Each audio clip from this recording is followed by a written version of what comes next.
Hello everyone, welcome back. So class 10th हम आज एक नया टॉपिक करने वाले हैं, implications of a balanced chemical equation. ये टॉपिक आपकी टेक्स्ट बुक में नहीं दिया हुआ, बट आपके सिलेबस में दिया है। आप स्पेशली मैं सीबीएसई की बात कर रहा हूँ। सीबीएसई की सिलेबस में ये टॉपिक दिया हुआ है, implications of a balanced chemical equation. बहुत सिंपल सा टॉपिक है एंड बहुत ही काम का टॉपिक है। देखो, जहाँ पर भी थोड़ा न्यूमेरिकल पोर्शन होता है ना, मुझे वो टॉपिक बड़ा काम का लगता है।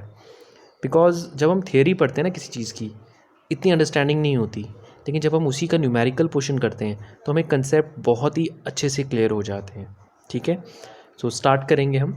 अच्छा, एक बात और बता दूँ, इस टॉपिक में बेसिकली हम रिलेशनशिप करेंगे between number of moles, mass, volume. जैसे आप नंबर ऑफ़ मोल्स का रिलेशन नंबर ऑफ़ मोल्स के साथ कर सकते हो, ठीक है। मास का रिलेशन मास के साथ कर सकते हो, वॉल्यूम का रिलेशन वॉल्यूम के साथ कर सकते हो, या फिर नंबर ऑफ़ मोल्स का मास के साथ, या नंबर ऑफ़ मोल्स का वॉल्यूम के साथ, मास का वॉल्यूम के साथ। ऐसे आप डिफरेंट रिलेशनशिप आप स्टडी कर सकते हो, ठीक है, बैलेंस्ड केमिकल इक्वेशन के लिए। चलिए देखते हैं, बहुत क्लियर हो जाएगा कंसेप्ट जब हम आगे चलेंगे। ठीक है, तो ये वही सब लिखा है जो मैंने फर्स्ट पेज में आपके साथ डिस्कस किया। चलिए अब आगे देखते हैं।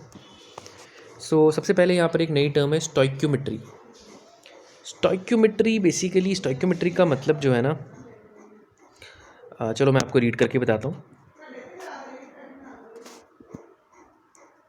Quantitative relationship between various reactants and products in terms of moles, masses, molecules and volume. ठीक है, बेसिकली बेसिकली आपके पास एक रिएक्शन में रिएक्टेंट और प्रोडक्ट दोनों होते हैं। उन रिएक्टेंट और प्रोडक्ट में जो भी रिलेशनशिप होता है इन टर्म्स ऑफ मोल्स, या फिर इन टर्म्स ऑफ मॉलिक्यूल, या फिर इन टर्म्स ऑफ मास, या फिर इन टर्म्स ऑफ वॉल्यूम, उसी को आप बोलते हैं स्टोइक्योमेट्री। और स्टोइक्योमेट्री एक ग्रीक वर्ड है जिसका मतलब होता है to measure an element, element को मेजर करना। ठीक है, तो बेसिकली स्टोइक्योमेट्री में हम बात करते हैं एलिमेंट की मेजरमेंट की। अब मेजरमेंट हम नंबर ऑफ मोल्स के टर्म में कर सकते हैं, मास के टर्म में कर सकते हैं, नंबर ऑफ़ मॉलिक्यूल्स के टर्म में कर सकते हैं, या वॉल्यूम के टर्म्स में भी कर सकते हैं। ठीक है, ये कंसेप्ट सबसे पहले रिचटर ने दिया था। ठीक है, एंड चलिए अब हम आगे मेन बात करते हैं। अच्छा, एक बार एक और टर्म है स्टोइक्योमेट्रिक कोफिशिएंट। स्टोइक्योमेट्रिक कोफिशिएंट क्या है? जैसे हमने अपने प्रीवियस लेक्चर में बैलेंसिंग की थी। ठीक है, आपने जैसे लिख दिया 2NaCl, तो वहाँ पे जो नंबर 2 है वो स्टोइक्योमेट्रिक कोफिशिएंट है। ठीक है, कोई भी नंबर जब आप किसी कंपाउंड के साथ या किसी एलिमेंट के साथ लगाते हैं, वो स्टोइक्योमेट्रिक कोफिशिएंट है। अभी आगे आएगा, मैं आपको बता दूंगा। ठीक है, अच्छा, तो हम जब भी एक बैलेंस्ड केमिकल इक्वेशन देखते हैं तो हम देखते हैं कि उस बैलेंस्ड केमिकल इक्वेशन में जो भी रिएक्टेंट और प्रोडक्ट हैं उनके बीच में हम रिलेशनशिप इस्टेब्लिश कर सकते हैं। अब वो रिलेशनशिप हम मॉलिक्यूल्स की, नंबर ऑफ़ मॉलिक्यूल्स की टर्म में इस्टेब्लिश कर सकते हैं, नंबर ऑफ़ मोल्स की टर्म में कर सकते हैं, मास मास रिलेशनशिप हो सकता है, मतलब रिएक्टेंट और प्रोडक्ट के रिलेटिव मासेस की टर्म्स में। ठीक है, मास वॉल्यूम रिलेशनशिप हो सकता है, मतलब रिएक्टेंट और प्रोडक्ट का वॉल्यूम, मास और वॉल्यूम में रिलेशनशिप हो सकता है। ठीक है, मतलब किसी का मास ले लिया, किसी का वॉल्यूम ले लिया। वॉल्यूम जनरली हम गैस का लेते हैं, तो रिएक्टेंट और प्रोडक्ट में जो भी गैस है उसको वॉल्यूम ले लो, और दूसरे का मास ले लो, तो मास वॉल्यूम रिलेशनशिप आ जाएगा, और वॉल्यूम वॉल्यूम रिलेशनशिप आ जाएगा। मतलब अगर आपके पास दो गैसेस हैं, ठीक है, तो उनमें क्या रिलेशनशिप है? तो गैसेस को हम वॉल्यूम में ही जनरली मेजर करते हैं, तो वॉल्यूम वॉल्यूम रिलेशनशिप आ जाएगा। देखो, कोई भी सॉलिड या लिक्विड होगा उसको मास की टर्म में ही मेजर किया जा सकता है, लेकिन कोई गैस होगी उसको वॉल्यूम में भी मेजर किया जा सकता है, और मास में तो कर ही सकते हैं। ठीक है, मास और वॉल्यूम दोनों में मेजर कर सकते हैं गैस को। ठीक है, अब हम एग्जांपल्स देखते हैं। ये तो थियरी क्वेश्चन है, एग्जांपल से क्लैरिटी आएगी। देखते हैं, यहाँ पे एक एग्जांपल दिया है आपको, एक रिएक्शन दी है, calcium carbonate plus 2HCl gives us calcium chloride plus water plus carbon dioxide. तो ये जो इक्वेशन है ये ऑलरेडी बैलेंस्ड है, क्योंकि यहाँ पे ये 2 लगाया है बैलेंस करने के लिए, और ये 2 ही स्टोइक्योमेट्रिक कोफिशिएंट है। ठीक है, किसी भी कंपाउंड के साथ जो नंबर लगता है वो उसका स्टोइक्योमेट्रिक कोफिशिएंट होता है। ठीक है, बाकियों के साथ कुछ नहीं लगा, मतलब इनके साथ 1 है तो इनका स्टोइक्योमेट्रिक कोफिशिएंट 1 है। ठीक है, चलो ये तो बेसिक सी बात थी। अब देखो, अब इस इक्वेशन से हम क्या इंटरप्रेट कर सकते हैं? हम इस इक्वेशन से इंटरप्रेट कर सकते हैं कि 1 molecule of calcium carbonate reacts with 2 molecule of HCl to gives 1 molecule of calcium chloride, 1 molecule of water and 1 molecule of carbon dioxide। यही लिखा है यहाँ पर। ठीक है, तो ये तो बहुत इजी है, या पहले भी छोटी क्लासेस में भी करते आए हैं। कुछ मुश्किल नहीं है इसमें, है ना। जो भी इसके साथ नंबर लगा है उतने मॉलिक्यूल्स हैं यहाँ पर बस, ठीक है। कि ये रिएक्टेंट है, इसका एक मॉलिक्यूल, इसके दो, और क्या मिल रहा है, इसका एक मॉलिक्यूल, इसका मॉलिक्यूल, इसका एक मॉलिक्यूल मिल रहा है। तो ये हो गया in terms of number of molecule. अच्छा, बट आपको पता है कि जो भी रिएक्टेंट या प्रोडक्ट है बहुत ही स्मॉल क्वांटिटी में होता है, तो जनरली हम उसके मॉलिक्यूल्स तो सेपरेट कर ही नहीं सकते हैं, हम जनरली उसके मोल्स लेकर चलते हैं, ठीक है। मोल में, एक मोल में कितने पार्टिकल होते हैं, 6.022 इंटू 10⁻³ पार्टिकल्स हैं। मतलब इसका अगर मैं 1 मोल ले लूँ तो उसमें 6.022 इंटू 10⁻³ मॉलिक्यूल्स होंगे इसके, ठीक है। इसके 1 मोल में इतने मॉलिक्यूल्स होंगे। ये नंबर हम यूज़ ही नहीं करेंगे, हम सीधा 1 मोल बोलेंगे, ठीक है। और मोल क्यों ले रहे हैं, क्योंकि ये जो कंपाउंड्स हैं इनका एक मॉलिक्यूल सेपरेट करना बहुत डिफिकल्ट है, हम इनको मोल्स की टर्म में ही स्टडी करते हैं। तो इसका जो 1 मोल है वो रिएक्ट करेगा इसके 2 मोल्स के साथ to give 1 mole of calcium chloride, 1 mole of water and 1 mole of carbon dioxide, और यही यहाँ पे लिखा हुआ है, ठीक है। जो ये फर्स्ट वाला पार्ट है ना मॉलिक्यूल वाला, ये यूज़ ही नहीं होता है, हम लोग ये जो आगे वाली चीज़ें हैं वही यूज़ करते हैं, ठीक है, क्योंकि हम मोल्स के टर्म में ही बात करते हैं। अच्छा, चलिए हम नेक्स्ट पॉइंट की तरफ मूव करने के लिए हम मासेस की बात करते हैं। देखो आप सबको कैल्शियम का एटॉमिक मास, जिसको आता है अच्छी बात है, नहीं आता तो याद रखना, कैल्शियम का एटॉमिक मास 40 है, कार्बन का 12 है, ऑक्सीजन का 16 है। तो अगर इसका टोटल मास निकालना हो तो कैसे निकलेगा, 40 + 12 प्लस ऑक्सीजन 3 है तो 3 × 16, तो सम करोगे 100 आ जाएगा। इस तरह HCl में H का 1 होता है, Cl का 35.1, और ये 2 टाइम्स है, तो 2 को मल्टीप्लाई करोगे 1 + 35.5 के साथ, HCl का मास आ जाएगा। इसको मॉलिक्यूलर मास बोलते हैं, ठीक है। और अगर इसकी यूनिट हम ग्राम लगा ले तो ग्राम मॉलिक्यूलर मास बोलेंगे, ठीक है। तो ये आगे इनके मासेस, कैल्शियम क्लोराइड, कैल्शियम 40 है, क्लोराइड 35.5 और 2 टाइम्स है, तो 2 × 35.5। हाइड्रोजन का 1, ऑक्सीजन का 16, और हाइड्रोजन 2 है तो 2 × 1 + 16। कार्बन डाइऑक्साइड, कार्बन का 12 प्लस 2 × 16 44। तो ये इनके मासेस आ गए। तो यहाँ से रिलेशनशिप एक और निकल के आ सकता है कि 100 gram of calcium carbonate reacts with 73.5 gram of HCl to give 111 gram of calcium chloride, 18 gram of water and 44 gram of carbon dioxide. तो ये आ गया नेक्स्ट रिलेशनशिप, बहुत ईजी है, ठीक है। बेसिकली ये कहाँ से आया, जो भी इसका मास है, ठीक है, जो भी किसी कंपाउंड का ग्राम मॉलिक्यूलर मास होता है उसमें 1 मोल पार्टिकल होते हैं।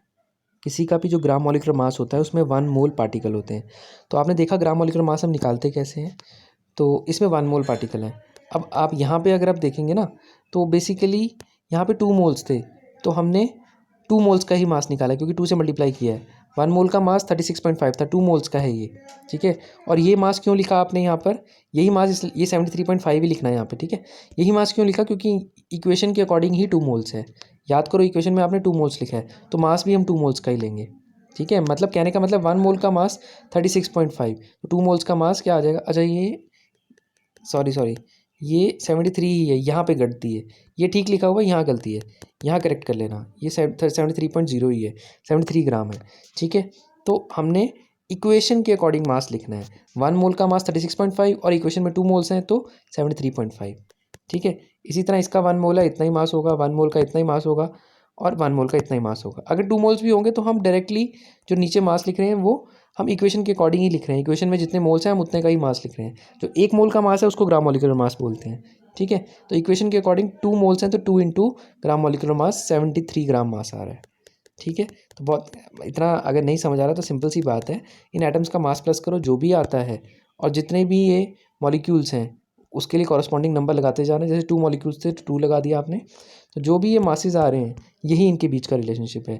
इसका इतना मास, इसका इतना मास रिएक्ट करता है और हमें क्या मिलता है, इसका इतना मास, इसका इतना मास और इसका इतना मास। बहुत सिंपल सा है। लास्ट करेंगे वॉल्यूम की टर्म्स में। देखो ये भी सॉलिड है, ये भी सॉलिड, ये लिक्विड है, पहला सॉलिड, ये लिक्विड, ये सॉलिड, ये लिक्विड, सिर्फ ये गैस है। तो वॉल्यूम सिर्फ हम गैस की निकाल सकते हैं। और याद रखना 1 मोल की वॉल्यूम होती है 22.4 लीटर्स, ये आपको याद रखना है। इनके बारे में डिटेल ये कहाँ से आ रहा है, क्यों आ रहा है, वो सब 11th में पढ़ोगे आप लोग। 10th में कहीं भी थोड़ा सा भी जिक्र नहीं है और ज़्यादा करने की ज़रूरत भी नहीं है, 11th में डिटेल में पढ़ोगे। तो फिलहाल इतना ही याद रखना कि 1 मोल की वॉल्यूम कितनी है, 22.4 लीटर्स, ये आपने याद रखना है, ठीक है। और यहाँ पे है भी 1 मोल है तो इसका वॉल्यूम कितना आ जाएगा, 22.4 लीटर्स। तो हम यहाँ पे मास वॉल्यूम रिलेशनशिप भी निकाल लेंगे कि इन सब का मास ले लेंगे। क्यों इन सब का मास लिए, क्योंकि ये सब सॉलिड या लिक्विड है, उनका वॉल्यूम निकाला नहीं जा सकता। तो 100 ग्राम 73.5 ग्राम, 111 ग्राम कैल्शियम क्लोराइड, ठीक है, 18 ग्राम वाटर और 22.4 लीटर ऑफ कार्बन डाइऑक्साइड। तो ये आ गया मास वॉल्यूम रिलेशनशिप। अच्छा एक बात और है, ये जो मैंने बोला कि 1 मोल का वॉल्यूम इतना होता है वो एसटीपी पे होता है। एसटीपी का मतलब स्टैंडर्ड टेम्परेचर और प्रेशर। स्टैंडर्ड टेम्परेचर और प्रेशर ये पीछे था भी। ये स्टैंडर्ड टेम्परेचर और प्रेशर क्या होता है, 0 डिग्री सेल्सियस और 1 एटमॉस्फेयर। मतलब कोई भी गैस जब आप 0 डिग्री सेल्सियस और 1 एटमॉस्फेयर पे लेते हो तो उसका वॉल्यूम 22.4 लीटर्स आता है, ठीक है। तो वो यही चीज़ आपने यहाँ पे यूज़ की है। यहाँ पे हम वॉल्यूम वॉल्यूम रिलेशनशिप नहीं निकाल सकते क्योंकि यहाँ पर एक ही गैस है, दो गैसेज है ही नहीं है। आगे एक और एग्जांपल करेंगे। देखो ये वाला, ये तीनों गैसेज हैं, ठीक है। तो सबसे पहली बात, अगर आप इसको मॉलिक्यूल की टर्म में लिखना चाहते हैं, 1 molecule of N2 reacts with 3 molecule of H2 two gives 2 molecule of NH3। NH3 को अमोनिया बोलते हैं, तो ये हो गया। नेक्स्ट, अब इसको मोल की टर्म में करेंगे, ठीक है, ज़्यादा इंपॉर्टेंट मोल वाला ही है। तो सेम वैसे लिख देंगे, सिर्फ मॉलिक्यूल की जगह मोल लिख देना। 1 mole of N2 react with 3 mole of H2 to give 2 mole of ammonia, तो ये भी हो गया। नेक्स्ट बात करेंगे मास की टर्म्स में। अब देखो एक नाइट्रोजन का मास 14 होता है, 2 नाइट्रोजन है तो 28 ग्राम। एक हाइड्रोजन का मास 1 होता है, 3 इंटू 2 6 हाइड्रोजन है तो 6 ग्राम हो गया, ठीक है। 28 gram nitrogen react with 6 gram of hydrogen, इतना हो गया। टू यील्ड, इसका मास अगर निकालना हो तो ऐसे निकलेगा, 2 इंटू नाइट्रोजन का 14 है प्लस हाइड्रोजन का 1 होता है और हाइड्रोजन 3 है, ठीक है। 14 प्लस 1 इंटू 3 17 इंटू 2 34, तो अमोनिया कितना आएगा 34 ग्राम, ठीक है। यहाँ पे मास वॉल्यूम रिलेशनशिप भी निकाल सकते हो। कैसे निकालोगे, किसी एक का वॉल्यूम ले लो या किसी दो का वॉल्यूम ले लो, मतलब किसी एक का एटलीस्ट मास ले लो, बाकियों का वॉल्यूम ले लो, तो मास वॉल्यूम रिलेशनशिप में निकल जाएगा, ठीक है। और फाइनली हम वॉल्यूम वॉल्यूम रिलेशनशिप भी निकाल सकते हैं क्योंकि यहाँ सारी गैसेज हैं, सबका वॉल्यूम निकल सकता है। ये 1 मोल है, इसका वॉल्यूम 22.4 लीटर, ठीक है, ये ध्यान रखना है बस आपने। ओह सॉरी, उसके अलावा ये 3 मोल है, इसका वॉल्यूम 3 इंटू 22.4 लीटर, ठीक है। और ये 2 मोल्स है यानी 2 इंटू 22.4 लीटर, तो ये आएगा 1 इंटू, या इसको ऐसे लिखेंगे, N2 का वॉल्यूम कितना है 22.4 लीटर, ठीक है। इसका कितना है 3 इंटू 22.4 लीटर, और इसका कितना है, इसका है 2 इंटू 22.4 लीटर। तो देखो इसको अगर सिंप्लीफाई किया जाए, अगर हम इन सबको 22.4 है, इसको अगर सिंप्लीफाई किया जाए तो आप देख सकते हैं ये 22.4 है, ये 2 इंटू 3 इंटू 22.4 है, और ये वाला 2 इंटू 22.4 है। सब में 22.4 कॉमन है तो उसको कैंसिल कर सकते हैं, चाहो तो करो, तो चाहे तो ना करो। तो यहाँ पे क्या बच जाएगा 1, यहाँ पे 3 और यहाँ पे 2 बच जाएगा। तो इन्होंने इस तरह से लिखा हुआ है, ठीक है, कि अगर आप तीनों को सिंप्लीफाई कर मतलब जितने भी कंपाउंड है अगर सबको सिंप्लीफाई किया जा सकता है तो आप इसको ऐसे लिख सकते हैं कि 1 litre nitrogen react with 3 litre hydrogen to give 2 litre of ammonia. लेकिन अगर ऐसा हो कि एक तीनों में से, या मतलब जितने भी कंपाउंड है अगर सब गैस की फॉर्म में, तब सिंप्लीफाई कर सकते हो। अगर ऐसा हो कि एक भी सॉलिड आ जाए, एक भी लिक्विड आ जाए, तो उसका वॉल्यूम आप लिख नहीं सकते, तो वहाँ पर आप सिंप्लीफाई भी नहीं कर। तो बेटर रहेगा आप नॉन सिंप्लीफाइड फॉर्म में ही लिखिए, बट क्योंकि यहाँ पे सारी गैसेज हैं तो इसको सिंप्लीफाई किया जा सकता है। तो एक नई चीज़ भी सीख लिया आपने कि सारी गैसेज हैं, तो मानता हूँ कि 1 मोल का वॉल्यूम 22.4 लीटर है, लेकिन आप क्या कर सकते हैं, इसको सीधा डायरेक्ट भी लिख सकते हैं। कैसे लिखेंगे, पहली बात तीनों गैस होनी चाहिए तब डायरेक्ट लिखा जा सकता है। इसके नंबर ऑफ मोल्स 1 है तो 1 लीटर, इसके 3 हैं 3 लीटर, इसके कितने 2, तो 2 litre. 1 litre nitrogen react with 3 litre hydrogen to give 2 litre ammonia. ये कब किया जा सकता है, जब सारे गैसेज हों, ठीक है। अगर बीच में एक भी सॉलिड होगा तो आप सिंप्लीफाई नहीं कर सकते, आपको 22.4 से मल्टीप्लाई करके ही लिखना पड़ेगा, ठीक है। तो आज हम इतना ही करेंगे। Thank you so much for watching and don't forget to subscribe the channel. तो मिलते हैं कल के लेक्चर में, ठीक है। Thank you so much and keep smiling.